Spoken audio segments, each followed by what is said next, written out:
Welcome back to my Transformers Prime episode reviews. Today we're taking a look at the episode Legacy. No relation to the brand new toy line that was just announced, although it does have Transformers Prime characters in it. In this episode, Smokescreen gives us some serious doubt that he's worthy of being on Team Prime, never mind an actual Prime himself. And the Decepticons discover the blade of evil's bane. We begin this episode with Smokescreen driving recklessly in his new alt mode. I have a gauge in here that goes to 150. If the humans who designed my vehicle form didn't want it to go that fast, they shouldn't have given me the option. When he nearly collides with a truck and does a big no-no and reveals himself to a random human, who takes a picture of both Smoke and B in robot mode. Is this what you learned while serving Alpha Trion? I highly doubt that he would have condoned such irresponsible behavior. Same here, Ratchet. This was incredibly irresponsible of Smokescreen.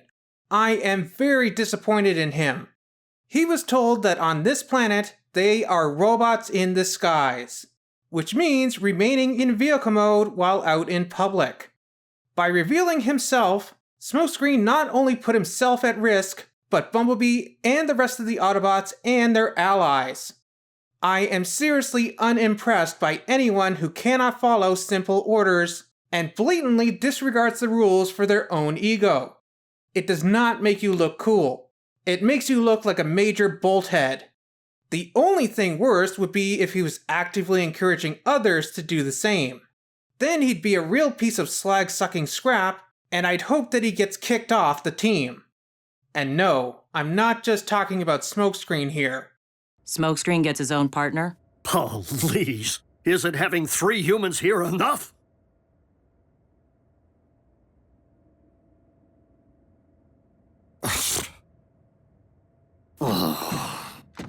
So, Optimus charges Jack with teaching Smokescreen how to be a robot in disguise. And we learn that Agent Fowler is currently relocating Rap's family after his home's location was discovered by the Decepticons in the previous episode. Unfortunately, Smokescreen proves to be a difficult student, driving about as badly as Dawn from Rescue Bots. The two also encounter Vince, Jack's hot-rodding classmate from the episode Speed Metal. Thankfully, this episode is his final appearance in the show. And while Smokescreen is being a bad influence on Jack, the Decepticons are doing some real work, as they have successfully decoded another part of the Icon database. However, they set up a decoy for the Autobots, which they fall for, putting them out of communications thanks to Soundwave's jamming. Meanwhile, Megatron literally tries to pull a sword from a stone. Unfortunately, he is not the chosen one. With no one else available, Smokescreen and Jack go to the real coordinates. I just pulled a Miko. Glad to see that the show is self-aware of its own tropes. When Smokescreen goes for the Star Saber, I honestly thought they were going to do a little bit of a Thor's Hammer moment from Avengers Age of Ultron. You know, just have it budge a little to hint that he may be worthy of it, and foreshadow the upcoming episodes that allude to Smokescreen potentially becoming a Prime. But I guess either the writers didn't think about that, or maybe his recent less than honorable exploits have deemed him unworthy of the Sacred Blade. So, Smoke is captured by the Decepticons, and Jack is chased by an Insecticon. Where in the name of Cybertron are you? Wait, don't you know? You're the one that ground bridged them there, didn't you? Speaking of which, although he is unable to talk to them over the radio, Ratchet is able to ground bridge straight to the rest of Team Prime and bring them up to speed. At the real relic site, the other Autobots distract the Decepticons, while Optimus makes a break for the Star Saber. He eventually reaches the artifact, and manages to pull the Master Sword, Excalibur, Star Saber, from the rock.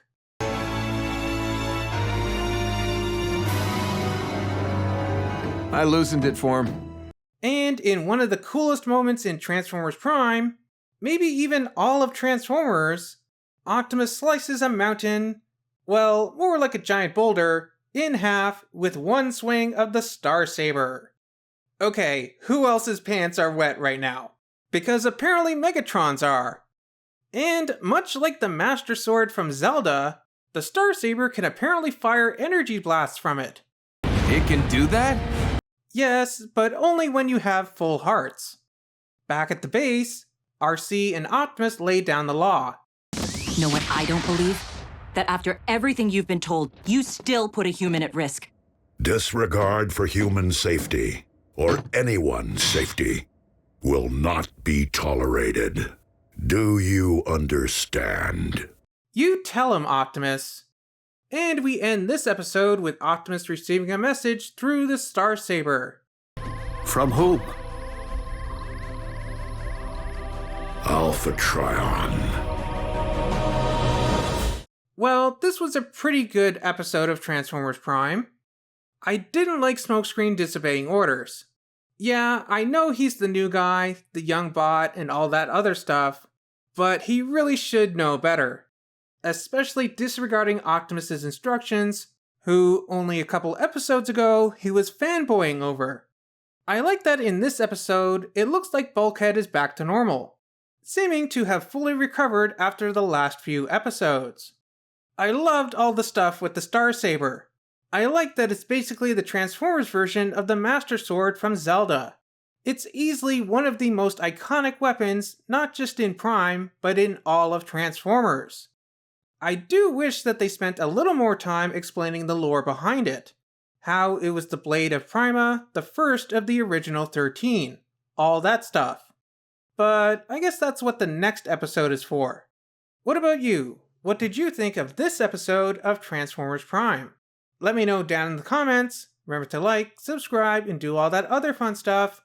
And I'll see you back here next time for the next episode of Transformers Prime, Alpha/Omega. How am I supposed to pronounce this title? Is it Alpha or Omega? Alpha and Omega? Or simply Alpha Omega? Whatever it is, I'll see you back here next week for it.